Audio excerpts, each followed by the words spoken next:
hope everybody's doing great.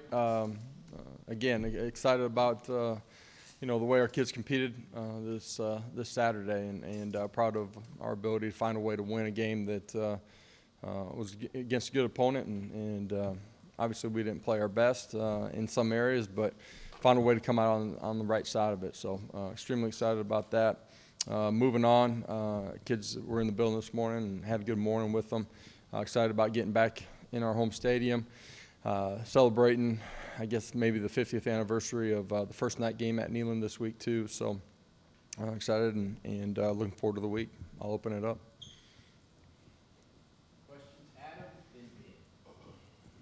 You said you didn't play your best. How do you communicate that, especially on offense, to the guys that you did win a game, you did do some things in clutch situations, but didn't play your best? Well, and this game's never going to be perfect either. And I said that after the game, said it to the players, and I do all the time. There's things that we can control that we can be better, and offensively the way we started, really in all three phases of the football game, the way we started. The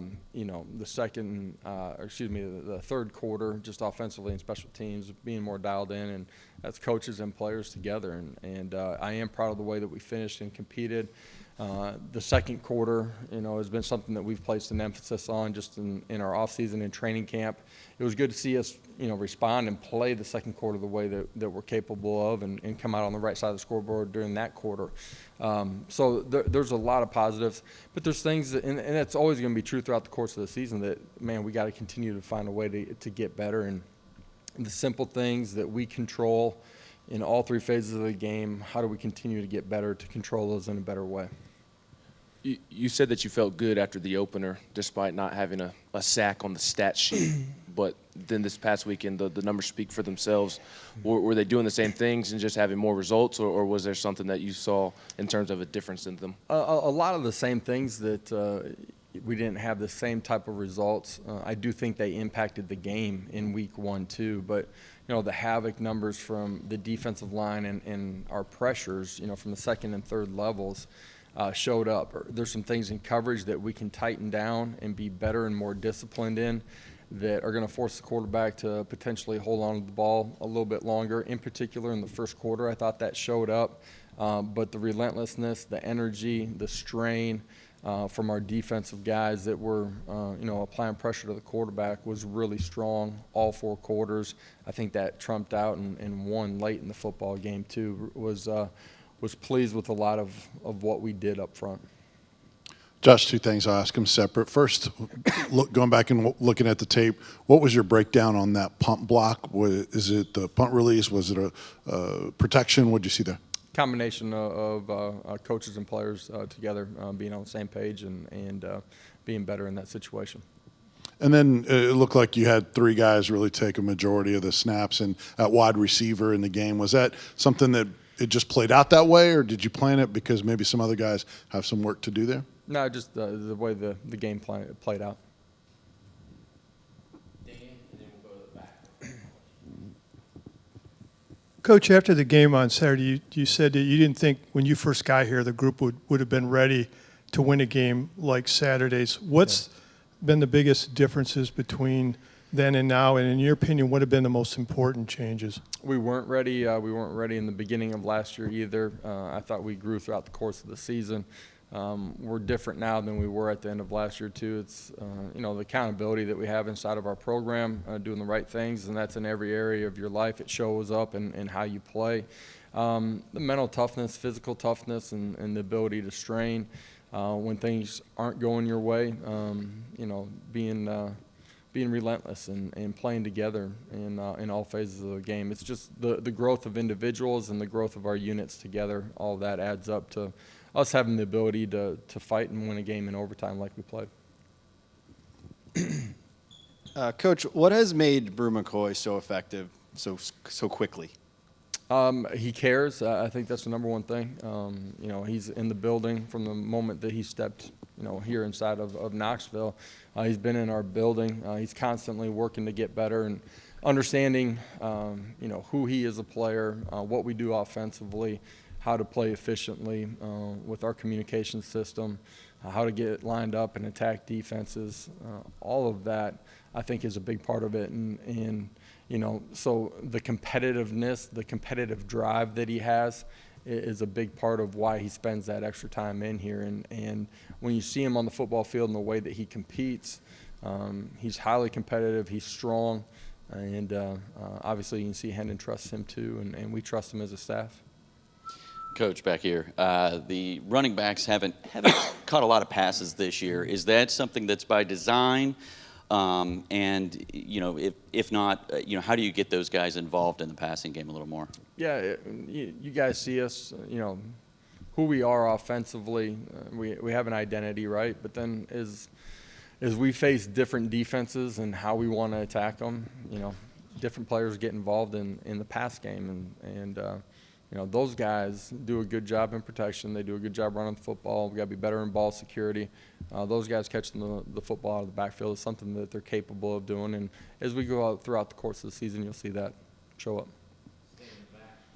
So last week, tons of upsets in college football. How do you keep this team locked in and not looking beyond Akron this week? Yeah, the challenge every week is really us, and we talk about that every week. Talked about it this morning too. Our players got to buy into it. I didn't think a couple of the practices last week were our best. It showed up in the way that we played at times during the course of the football game. Our preparation's got to be consistent. Your process of how you approach and get to game day is what takes you to game day to play your best football. And if you ever deviate from that plan and change it, you're setting yourself up for failure. We talked about that in the team meeting today. And college football has always been this way, but certainly this past weekend and the first weekend you see it, right? Like everybody's got 85 and they got good coaching staff, so you better prepare and be ready to compete in a really good way. Your competitiveness cannot deviate from week to week. Coach, a couple things. With Mincy at left tackle, looks like he went the whole way. Was there a plan to rotate, or is that sort of his job moving forward? Just the way the game unfolded, this week, and believe in JJ, and he'll have opportunities and will be a big part of what we do offensively. You talked a little bit about Beasley after the game. Just is anything? He looks like a much improved player. Is anything that he's done surprise you guys? I just, having a full off season with us physically just changed his body. He's got a much better understanding. His eyes are in the right spot, so his keys at that position are taking him to the right gap to make the plays. He trusts what he's seeing, and so when a puller happens, whatever it might be, his keys, man, you're seeing him play extremely fast once he identifies it, and you put all of those things together. That's why he's showing up the way that he did. The interception off the tip by Trey in the back. He's screaming downhill and applying pressure to the quarterback. He showed up a bunch during the course of the ball game. Coach, you and Coach Golish both had talked about Jalen Hyatt, his improved dedication, work ethic, et cetera, all during fall camp. He goes out Saturday and has 11 catches, more than half he had all last year. What kind of an advertisement is that within your program for kids doing the right thing and it showing up on the field? Huge symbol of the things that we talk about paying off. And you guys heard me talk about Theo Jackson a lot last year and how mature he was and how he competed, and it resulted in the way that he played. Jalen, in the back third of last year and certainly this entire offseason, just a different individual in the way that he approaches every day in his process to getting himself to be ready to play during the course of a game week and all offseason. Like those examples go a lot further than me just talking about something inside of the team meeting room, and everybody inside of our program, talking about our players, can see the difference in that guy. And you guys, when you see him walking down the hallway, can see a difference in him too.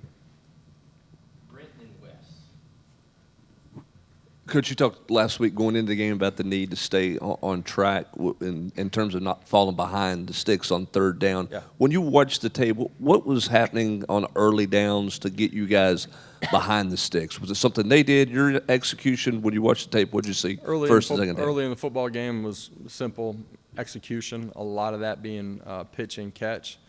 A couple of penalties that got us behind the chains. And, one thing – in some of those drives, one thing led to another that put us in third and long situations. And the dominoes can't fall that way when you're playing a really good opponent, and to have the success that you need to and want to have. So there's some things that we can control. Pitt's a really good defense too. Normal downs they are, and certainly on third down too.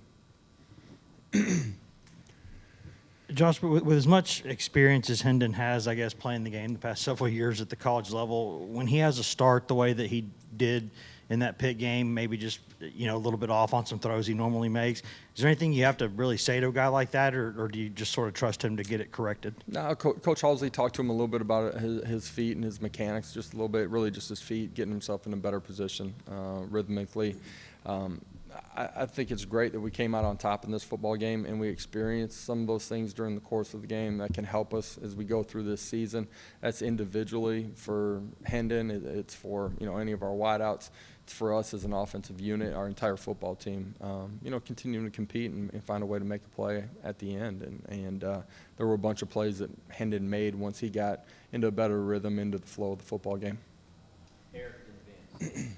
Josh, what's Akron look like on tape? What do they present offensively and defensively? And obviously, outside of a win, what are you trying to accomplish goal-wise this week? Yeah, quarterback, when healthy, guy has the ability to be involved in the run game.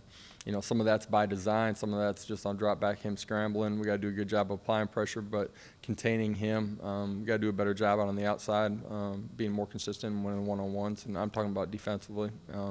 Offensively, multiple front and coverages, and only being 2 weeks into their scheme, both offensively and defensively from them, there's going to be something different that shows up on tape, and as they continue to grow inside of what they're doing, as their personnel gets more comfortable in their system. So we got to be able to adjust to what we see on Saturday too.